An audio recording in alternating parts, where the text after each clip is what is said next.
आ। इतना बोलकर पांचों चुड़ैल उन तीनों आदमियों पर हमला करती हैं और उनके जिस्म का सारा खून पी जाती हैं। तभी बानी बोलती है, सूरज निकलने वाला है, अब हमें घर चलना चाहिए, नहीं तो हमारा सच हमारी सास को पता चल जाएगा। तुम सच कहती हो, चलो घर चलते हैं। जिसके बाद वो पांचों चुड़ैल सुंदर लड़कियों का भेष बदल कर अपने घर जाती हैं। तभी उनकी सास जानकी उन्हें देखकर बोलती है, इतनी सुबह सुबह कहाँ से घूम कर आ रही हो पांचों महारानियां? जवाब दो मुझे। जब देखो घूमने के लिए निकल जाती हो। घर का काम धंधा करना भी होता है या नहीं? वो माँ जी, हम बस टहलने के लिए गए थे। हाँ। जुबान तो देखो जैसे कैंची की तरह चला करती है। अब यहाँ मूर्तियों की तरह खड़ी रहोगी या फिर घर का काम भी करोगी? हाँ? अब जाओ जल्दी से मेरे लिए एक कप चाय लेकर आओ। जिसके बाद पांचों बहुएं घर का काम करने में लग जाती हैं। रूपा कपड़े धोती है तो माया पोछा लगाती है। तभी नैना चाय बनाकर चाय का कप जानकी के हाथ में देने लगती है। तभी कप से चाय जानकी के हाथ पर गिर जाता है, जिससे जानकी का हाथ जल जाता है और वो गुस्से में बोलती है, तो मुझे जलाकर मारना चाहती है ना? नहीं माँ जी, नहीं, गलती से चाय आपके ऊपर गिर गया, माफ कर दीजिए मुझे। अगली बार से ऐसा नहीं होगा। नहीं, तुझे इसकी सजा मिलेगी। इतना बोलकर जानकी नैना का हाथ पकड़कर उसे घसीटते हुए किचन में ले जाती है और गैस ऑन करके उसका हाथ जला देती है। जिसके बाद जानकी हॉल में जाने लगती है, लेकिन फर्श गीला होने की वजह से जानकी फिसलकर गिर जाती है और बोलती है, अरे मर गई रे, मर गई। किस काम बखत ने इतना गीला पोछा लगाया? माँ जी, वो मैं पोछा लगाते हुए फैन ऑफ करने के लिए गई थी ताकि फर्श जल्दी से सूख जाए, और उसी बीच आप आ गई और फिसलकर गिर गई। माया की बात सुनकर जानकी का पारा गर्म हो जाता है और वो गुस्से में लाठी उठाकर माया को मारने लगती है। जानकी अपनी सभी बहुओं पर बहुत ज्यादा अत्याचार किया करती थी, लेकिन उसकी बहुएं फिर भी कुछ नहीं बोला करती थी। ऐसे ही रात हो जाती है और वो पांचों बहुएं घर से निकलकर जंगल में चली जाती हैं। तभी उन्हें घर से जाते हुए जानकी देख लेती है और खुद से बोलती है, अरे इतनी रात में ये मेरी पांचों बहुएं कहाँ जा रही हैं? मेरे इकलौते बेटे ने 5 शादी कर ली है? वो भी इन निकम्मियों से।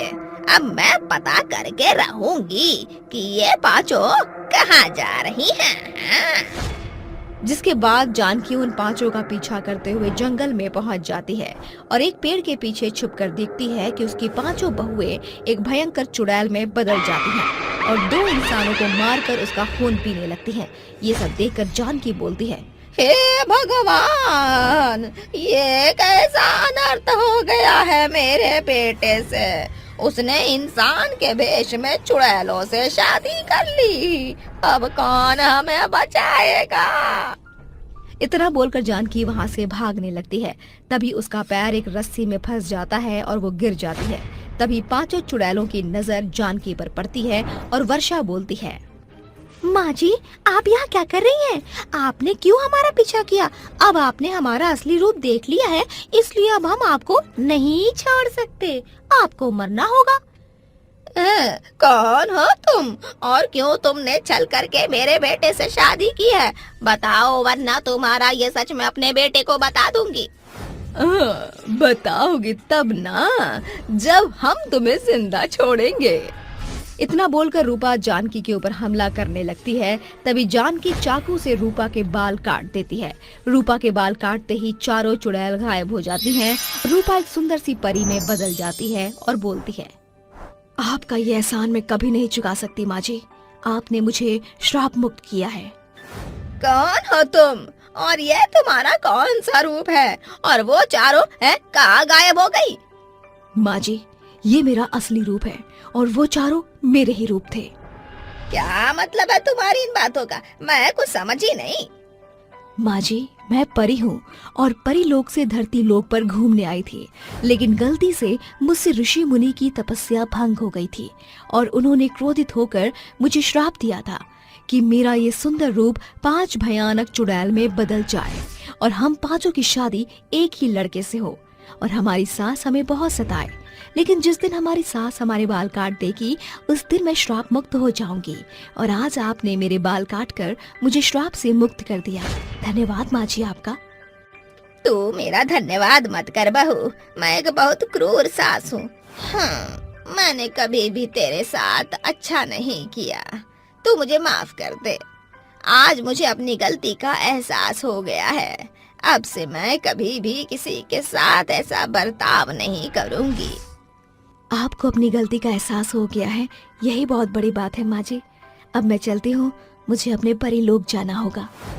इतना बोलकर रूपा आसमान की ओर देखती है और देखते ही देखते गायब हो जाती है, जिसके बाद जानकी भी अपने घर जाती है और अपने बेटे की दूसरी शादी करवाकर अपनी बहू के साथ खुशी से रहने लगती है। 5 चुड़ैल सास का एक दामाद। अरे जल्दी जल्दी घर सजाओ, आज हमारी बेटी होने वाले दामाद को अपनी 5 सासों से मिलवाने जा रही है। सबसे पहले मैं उसको अपने हाथों का बना हलवा खिलाऊंगी। मैंने उसके लिए इतने प्यार से शाही पुलाव बनाया है, पहले तो वही चखेंगे हमारे दामाद। अरे क्या तुम सब मंदबुद्धि चुड़ैल होने वाले दामाद के सामने भी ऐसे ही चूहे बिल्लियों की तरह लड़ने वाली हो? अब तक आधा अधूरा घर सजा है, हमें अपने दामाद के मेहमान नवाजी में कोई कमी कसर नहीं छोड़ना। 5 चुड़ैल झुंड बनाकर आपस में बात करती हैं कि अचानक घर का डोरबेल बजने के साथ 5 चुड़ैल एक साथ कहती हैं, लगता है हम 5 की बेटी माधुरी आ गई। लगता है हम 5 की बेटी माधुरी आ गई। लगता है हम 5 की बेटी माधुरी आ गई। लगता है हम 5 की बेटी माधुरी आ गई। बची हुई 4 चुड़ैल दीवार पर टंगे खाली तस्वीरों में घुस जाती हैं और शिमोना चुड़ैल दरवाजे की तरफ बढ़ने लगती है कि अचानक सिंदूरी चुड़ैल फोटो से हाथ बाहर निकालकर जोरदार तमाचा देकर कहती है, ये लो भैया, एक ही तमाचे में जमीन की धूल चाट ली। ये तो बड़ी कमजोर चुड़ैल है। अरे तूने मुझे सूता क्यों? मंदबुद्धि चुड़ैल, हमारा होने वाला दामाद पहली बार घर आ रहा है, तो इस चुड़ैल अवतार में उसके सामने जाएगी तो वो डरकर भाग जाएगा नहीं। चुड़ैल जल्दी से इंसानी भेष बदलकर दरवाजा खोलकर जाती है। आओ बेटा, स्वागत है। आओ बेटा, स्वागत है। संदीप चुड़ैल के पाँव छूने के लिए नीचे झुकता है तो उसके पाँव उल्टे होते हैं और चुड़ैल कहती है, हाय दैया, पाँव तो सीधा करना ही भूल गई। संदीप झटके से उठकर कहता है, माधवी, सासू माँ के पाँव उल्टे हैं। होने वाली जमाई राजा, मैं कोई चुड़ैल थोड़ी हूँ जो मेरे पाँव उल्टे होंगे। चुड़ैल जल्दी से अपने पाँव को सीधा करके कहती है, ध्यान से देखो। संदीप चुड़ैल का सीधा पाँव देखकर माथे से पसीना पोंछकर गहरी सांस भरकर कहता है, सॉरी मम्मी जी, लगता है मुझसे ही देखने में गलती हो गई। फिर वो अंदर आकर टेबल पर बैठ जाता है। तभी 4 चुड़ैल भी तस्वीर से निकलकर किचन में पहुंचती हैं और कहती हैं, अब अपनी होने वाले दामाद के आगे खातिरदारी तो मैं ही करूँगी। बिल्कुल नहीं, ये काम तो मैं ही करूंगी और अगर तू मेरे बीच में आई तो तेरी खोपड़ी खोल दूंगी। अजब देखो, मारकाट करने को उतारू रहती है ये बिन भेजे की चुड़ैल। शीला, तू चाय लेकर जा और तू पानी लेकर जा। याद रहे, जमाई राजा को हम 5 चुड़ैल पर शक नहीं होना चाहिए, वरना डर जाएंगे। शालू संदीप को पानी देते हुए कहती है, ये लो जमाई राजा, ठंडा ठंडा पानी पी लो।